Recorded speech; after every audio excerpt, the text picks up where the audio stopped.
Donc bonjour à tous, je suis désolée de ne pas être là déjà. C'est vrai que c'était un peu compliqué étant à l'étranger et d'autre part, je suis désolée parce que je suis malade aujourd'hui, donc je suis peut-être un peu moins éloquente que je le souhaiterais. Donc si vous entendez mal ce que je dis ou que c'est pas clair, évidemment, faites-le moi savoir. Alors est-ce que ça marche comme ça? Voilà.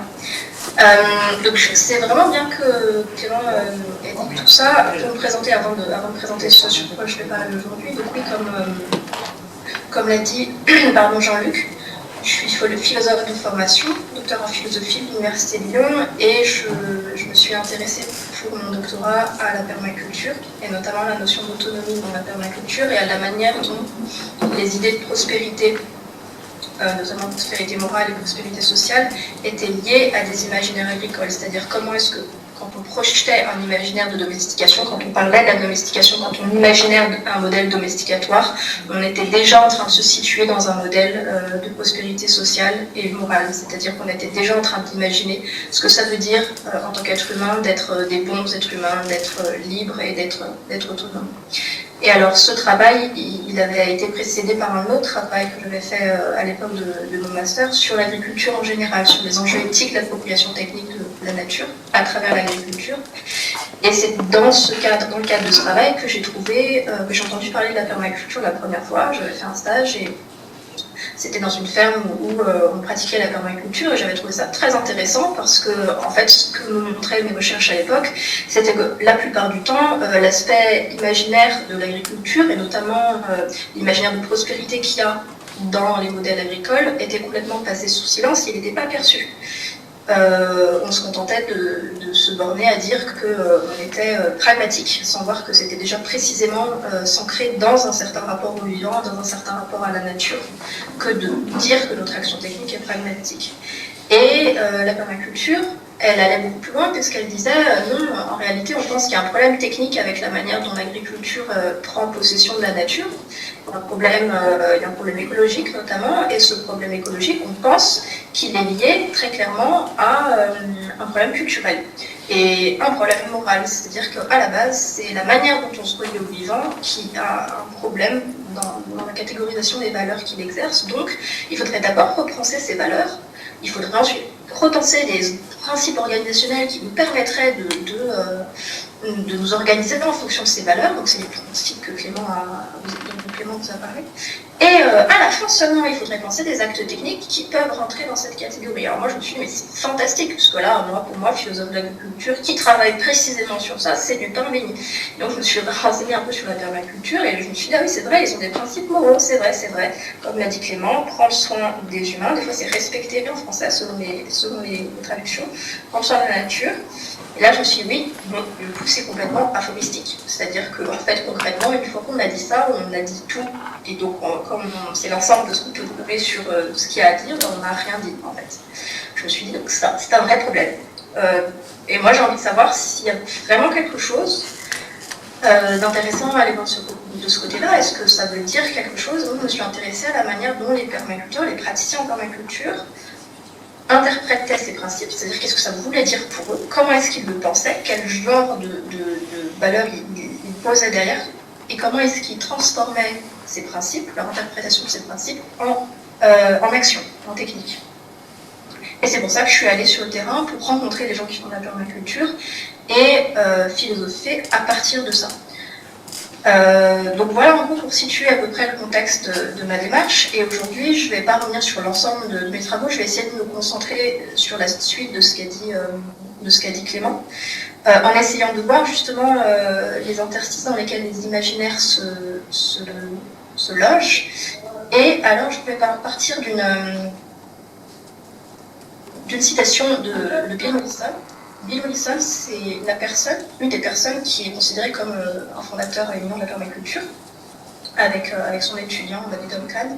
Et alors, dans un des premiers livres qu'ils ont publié sur la question, sur le premier livre en fait, qu'ils ont publié vraiment sur la question, qui est considéré comme le livre vraiment fondateur de la permaculture, tel qu'on la connaît aujourd'hui, ou un des plus importants, il dit ceci, la nature révolutionnaire de la permaculture dans la reconquête des zones stériles est illustrée par le cas du berger solitaire, Elzéar Bouffier, en France, qui, alors qu'il errait dans un paysage déboisé, transportait un seau de gland, plantant chaque graine avec un bâton à pointe de fer.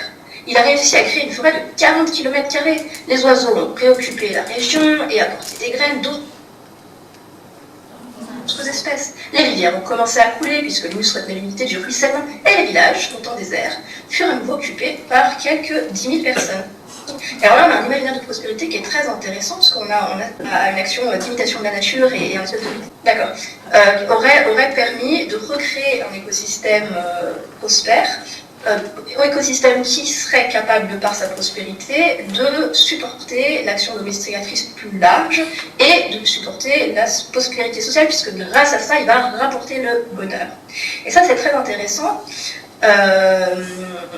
parce que ça s'ancre dans un texte qui avait été publié dans Vogue à l'époque, et qui a fait sensation, qui est donc le témoignage d'un monsieur qui, en se promenant dans le sud de la France, dans les années, autour des années 40, avait fait la connaissance du coup de ce monsieur, de ce Elzéar Bouffier, donc il le présente. Et on retrouve le texte presque mot pour mot, en fait, la description que Mollison en fait. Ce monsieur donc rapporte, il dit « Sur l'emplacement des ruines que j'avais vues s'élèvent maintenant des fermes qui dénotent une vie heureuse et confortable. Les vieilles sources se sont remises à couler. Une population venue des plaines s'est fixée dans le pays. Plus de 10 000 personnes doivent leur bonheur à Elzéar Bouffier. » Et là, on a vraiment le cœur de l'imaginaire de la permaculture qui consiste à considérer qu'en ayant une action minimale qui va permettre à la nature de laisser faire, on va aboutir à une forme d'harmonie écosystémique, et que cette harmonie est ce qui va permettre à la prospérité sociale de croître et de se développer. Et alors, il faut voir d'où est-ce qu'on part. On part de cette description, c'est-à-dire que les 10 000, pour arriver aux 10 000 personnes heureuses dans un pays prospère, on est quand même parti de cette description. Je traversais le pays, et après 3 jours de marche, je me trouvais dans une désolation sans pareil. Je campais à côté d'un squelette de village abandonné. Je n'avais plus d'eau depuis la veille, et il me fallait en trouver. Il y avait bien une fontaine, mais sèche. Toute vie avait disparu. À 5 heures de marche de là, je n'avais toujours pas trouvé d'eau, et rien ne pouvait me donner l'espoir d'en trouver. C'était partout la même sécheresse, les mêmes herbes ligneuses. Et donc voilà, en fait, on part de cette situation-là, des ruines, aucune prospérité, le désert, et Elzéar Bouffier, en plantant une forêt au cours des années, en cours de dizaines d'années, a réussi à ramener la prospérité sociale. Et alors ça, c'est très intéressant parce que c'est vraiment ce que les fondateurs de la permaculture envisagent, c'est-à-dire qu'ils disent nous avons un grave problème, soit dans les cas de désertification, et ça vient vraiment de l'origine de la permaculture au tout début du XXe siècle, donc ça précède Mollison et Holmgren. On a ce problème de désertification qui est visible, c'est l'érosion des sols, c'est un problème qui d'ailleurs existe encore aujourd'hui, mais massif dans l'agriculture industrielle. Et qu'est-ce qu'on voit? Alors, les premières personnes de la permaculture disaient en fait, ce qu'on voit, c'est que quand il se passe ça, quand il y a cette désertification, clairement, il y a une érosion sociale. Les gens fuient les villages, ou alors il y a une érosion du tissu social, généralement ça engendre de la misère, et bref, l'inverse de la prospérité. Et donc on a un idéal, un imaginaire, qu'on a le cas des Elzéar Bouffier, on va pouvoir faire pareil. Alors là, pendant que je vous parle, je vous passe la vidéo sans son d'un film d'animation qui est absolument magnifique, que je vous recommande tous de voir si vous aimez l'animation, parce que c'est vraiment très beau. On voit du coup Elzéar Bouffier qui est en train de replanter sa forêt, en fait, et de chaque gland qui devient ensuite une mer de prospérité. Alors voilà, Elzéar Bouffier, cet grand inspirateur, n'a jamais existé. Et Elzéar Bouffier est un personnage de fiction qui a été totalement inventé de A à Z par Giono. En réalité, Elzéar Bouffier, qui est la figure inspiratrice du mouvement de la permaculture lui-même, est une fake news des années 50, du coup, produit par l'illustre Giono. Et alors pourquoi est-ce que j'ai parlé de ce cas-là? Parce que je trouve qu'il est parfait pour justement introduire la notion d'imaginaire, introduire la manière dont quelque chose qui n'existe pas peut devenir quelque chose qui existe quand on commence à croire qu'il existe. Et jusqu'à quel point cette tension entre ce qui existe et ce qui n'existe pas peut amener à des comment dire, peut limiter en réalité la manière dont un mouvement s'ancre ou ne s'ancre pas justement dans une une pensée réflexive de sa propre action. Alors, comme l'a déjà dit Clément, la permaculture, c'est... Je n'ai pas tout entendu de ce que tu as dit, Clément, alors désolé si je répète un peu, mais le son, j'entendais un peu coupé parfois. Ça vient de la contraction entre la notion de permanent et la notion d'agriculture, qui ensuite serait plutôt la notion de culture. L'idée, c'était, face à une agriculture qui ne dure pas, qui n'est pas soutenable d'une certaine manière, qui n'est pas soutenable d'un point de vue écologique, mais qui n'est pas soutenable non plus parce qu'on doit renouveler chaque année son plante et qu'on ne plante pas autre chose. Les premiers penseurs de la permaculture se sont dit on va essayer de penser des modèles agricoles qui soient durables dans le temps. Et comme ces modèles agricoles sont liés encore une fois à un modèle culturel, il faut d'abord essayer de penser à des modèles culturels qui soient durables dans le temps.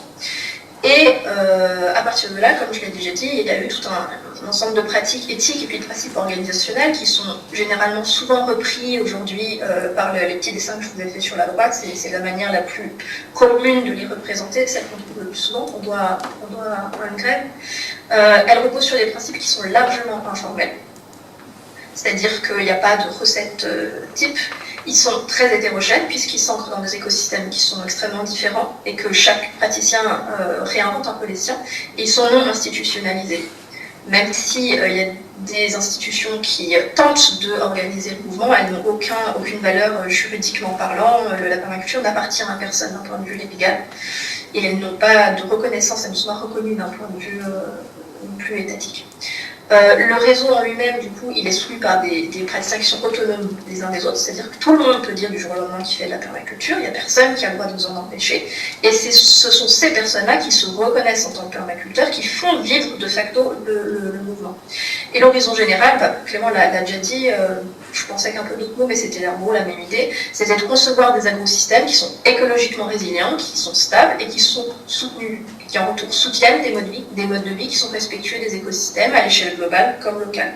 En gros, ça c'est l'horizon. Mais la permaculture, elle vient, elle n'est pas née comme ça d'un coup dans les années 70, en fait elle vient d'un ensemble, c'est un syncrétisme agricole, et donc elle vient d'un ensemble d'influences, dont celle de Yeomans qu'a présenté Clément. Elle s'ancre en réalité dans une très longue histoire des agricultures alternatives. Alternatives à quoi? Principalement alternatives à l'agriculture industrielle, à la naissance de l'agriculture industrielle, mais aussi elle s'ancre dans l'idée que l'agriculture est un mode de vie. Et donc il y a tout un ensemble en réalité de sources qui sont des sources entre guillemets agronomiques, comme on va le trouver dans l'agroécologie, qui a suivi un chemin parallèle mais qui continue d'influencer la permaculture, comme les agricultures très anciennes dites de l'humus, où il y avait des gros, je ne vais pas rentrer dedans, mais en gros des grosses controverses sur la nature de l'humus et sur la nature et sur la naissance de l'agriculture chimique par rapport à l'agriculture de l'humus, et ensuite sur l'agriculture en tant que agriculture dite naturelle. Et à ce propos, juste une toute petite parenthèse, mais c'est très intéressant parce qu'en effet, Clément, il a parlé par exemple de Masanobu Fukuoka, qui est un inspirateur énorme de la permaculture, et qui pourtant n'a jamais reconnu la paternité qu'il a eue sur la permaculture, et même c'est même pire que ça, c'est qu'il a carrément renier la permaculture en disant que la permaculture, il faut les faire avoir affaire avec ces gens-là, ils n'avaient rien compris, précisément parce que dans la permaculture, même si l'idée c'est de travailler le moins possible, on travaille quand même beaucoup. Et n'était pas franchement d'accord avec ça, il trouvait qu'il fallait quand même beaucoup moins planifier que ce que faisaient les permaculteurs. Dans tous les cas, ce qu'on retient de la permaculture, c'est qu'à travers toutes ces influences dans lesquelles elle a glané des différentes approches, il y a quand même l'idée que la permaculture n'est pas uniquement un mouvement agricole, c'est pas uniquement une technique agricole, en réalité c'est presque pas ça en fait.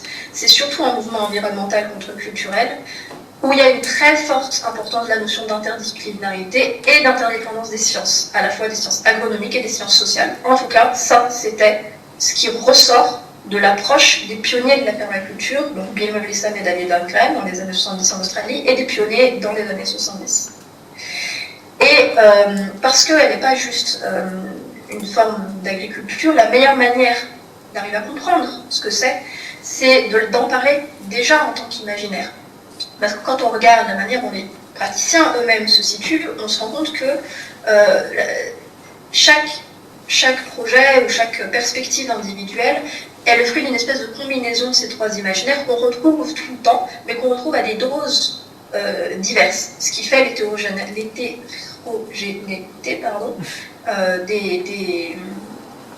des initiatives individuelles. Alors le premier, le plus, on va dire, terre à terre, j'ai envie de dire, sans mauvais jeu de mots, c'est l'aspect pratique, où là on va voir la permaculture comme une espèce de boîte à outils qui est constituée d'aspects éthiques, scientifiques, empiriques, mais où on va avoir quand même une tendance à voir l'aspect scientifique pour comprendre le site d'implantation en mobilisant des éléments d'agroécologie, de chimie, d'écologie, pour essayer de comprendre ce qui se passe d'un point de vue local et écologique, et donc avoir une implantation agricole. Cet imaginaire, il est secondé, je ne sais pas s'il est secondé, mais en parallèle de cet imaginaire, l'autre imaginaire qu'on voit se développer, c'est celui de la philosophie de vie ou spiritualité. Généralement, les initiatives en permaculture, elles mobilisent des connaissances détaillées sur les systèmes de production, mais, pardon, je me suis trompée dans mon copier-coller là en fait.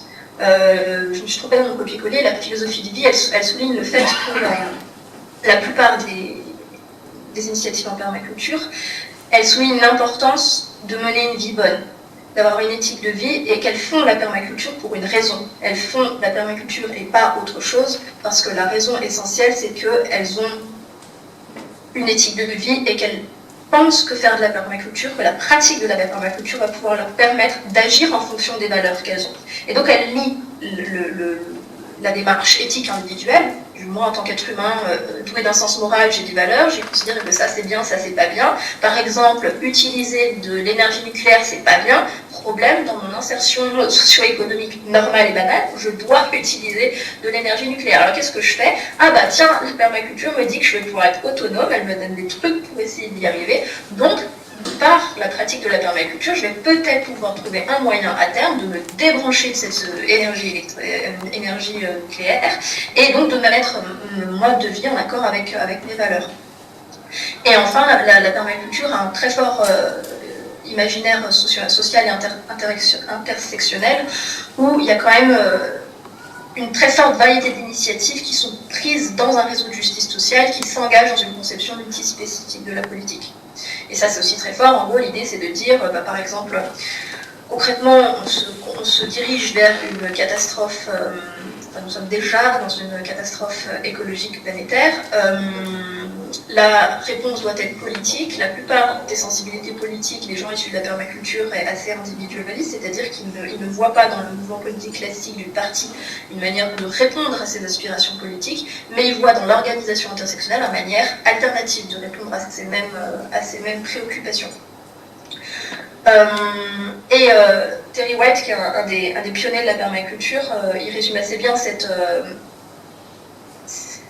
vision assez englobante de la permaculture, qui est vraiment loin d'être une agriculture, simplement une agriculture. Quand il dit, ce qui m'a attiré le plus dans la permaculture, ce n'était pas l'angle agriculture permanente, mais plutôt l'idée d'une culture permanente. C'est ça qui me motivait. Voilà un terme qui résumait tout ce que je cherchais. Et en fait, c'est un peu ça le problème, c'est que quand on résume tout, généralement, il y a de la perte et il y a de la casse. Et alors la casse, la première, c'est dans le principe même de la domestication, c'est-à-dire qu'il y a quand même beaucoup de permaculteurs qui ont une vision de la domestication qu'ils n'ont pas eux-mêmes, qu'ils ne se sont pas formulés à eux-mêmes. Or, c'est quand même assez important de savoir quel mode domesticatoire on s'ancre. Et alors, c'est intéressant, par exemple, de noter, parce qu'il y a une vision que la nature domestique pourrait fonctionner exactement de la même manière que la nature sauvage si on la laissait à elle-même, sauf que cet élément-là prend très peu en compte le facteur humain dans la domestication. Je ne vais pas rentrer dans la variété des modèles domesticateurs, mais quand même, il y a un dénominateur commun à cette variété, c'est que, comme le dit Smith, je prends là juste un exemple, pour essayer de comprendre en gros sur quoi se base cette domestication. elle se base en général sur une capacité de gestion des cycles de vie des êtres domestiqués et sur une capacité de discrimination. Discrimination, ça veut dire quoi? Ça veut dire que l'homme est un collecteur et qu'il y a des choses qui l'intéressent et des choses qui ne l'intéressent pas. Par exemple, dans la petite image que vous avez là, c'est un plan de kénopode. Alors à droite, vous avez le kénopode sauvage, quoi. Puis à gauche, en fait, vous avez le quinoa. Et celui de droite, en gros, c'est l'ancêtre de celui de gauche. Alors comment est-ce qu'on est passé de celui de droite à celui de gauche? Et bien parce que justement, l'homme collecte. Et qu'en collectant, dans la manière même dont il a pratiqué le geste de collecte, il a poussé les graines qui étaient répandues au petit bout de leur branche, de manière à tomber le plus loin possible, ou alors à s'accrocher dans les poils des animaux qui passaient par là pour essayer de se disséminer mieux. Donc c'est une stratégie de dissémination botanique. Et bien elles se sont regroupées parce que d'un coup elles ont commencé à être sélectionnées non plus par les animaux qui passent, choses comme ça, elles ont été sélectionnées par la main de l'homme qui cueillait. Donc c'est très important de se souvenir qu'il y a quand même un principe de domestication et que la domestication, elle est en train, en discriminant, de s'intégrer dans un écosystème. Donc ça, l'être humain ne disparaît jamais. C'est juste pour revenir sur un mythe qui est parfois ancré. Par ailleurs, il y a quelque chose qui est intéressant, je vais partir de cette petite citation de Alicia, où Alicia est un... Excusez-moi, j'essaye de enlever la petite truc qui est là.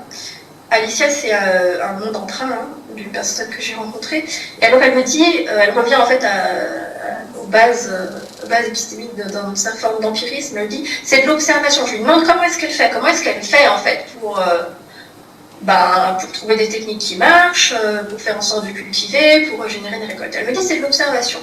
Il faut connaître la mémoire de la terre, comment est-ce que les anciens en ont pris soin. Ça veut aussi dire que tu as besoin d'observer quelle est la personnalité du site, qui vit dessus, quelle plante, quel animal, comment est-ce que le site évolue, où est-ce que l'eau passe. Tu peux décemment pas croire que tu vas rester proche de la nature sans avoir à te préoccuper de tout ça. Et alors là, il y a en fait exactement tout ce qui représente la permaculture, c'est-à-dire une volonté d'expérimenter, une volonté d'observer, et généralement un sens de l'observation qui est très travaillé et qui tend à essayer de se développer, et en même temps, une apparente absence de concepts, on va dire, scientifiques qui pourraient permettre justement de donner du sens à cette observation. Sans avoir à questionner en fait ça, c'est-à-dire qu'on va mélanger ensemble des notions de préoccupation qui sont de l'ordre de l'émotionnel, du rapport émotionnel à la Terre, des choses généalogiques ou historiques, c'est-à-dire comment les anciens ils ont fait, donc une espèce d'enquête sur la manière dont ça a été fait, sans forcément voir que oui, mais la manière dont ça a été fait ne veut pas dire que c'est la meilleure manière de faire, parce que les anciens, les connaissances écologiques, ils n'en avaient pas forcément non plus, au sens de l'écologie scientifique. Et en même temps, une volonté de notifier ces observations.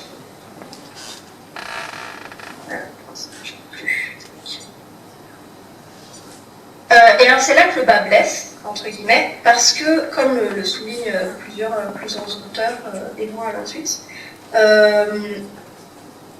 dans la permaculture originelle, il y avait une très forte source d'inspiration d'ordre scientifique, au sens où les fondateurs de la permaculture, Mollison et Holmgren, déjà presque tous les auteurs de la permaculture, c'est-à-dire ceux qui étaient avant, dans les années 1910, et Holmgren et Mollison eux-mêmes, étaient des gens qui ont eu une expérience universitaire ou qui étaient universitaires, soit qu'ils étaient économistes, soit ils étaient professeurs à l'université. Bon, Mollison était quand même, il n'était pas chercheur, mais il était professeur d'université.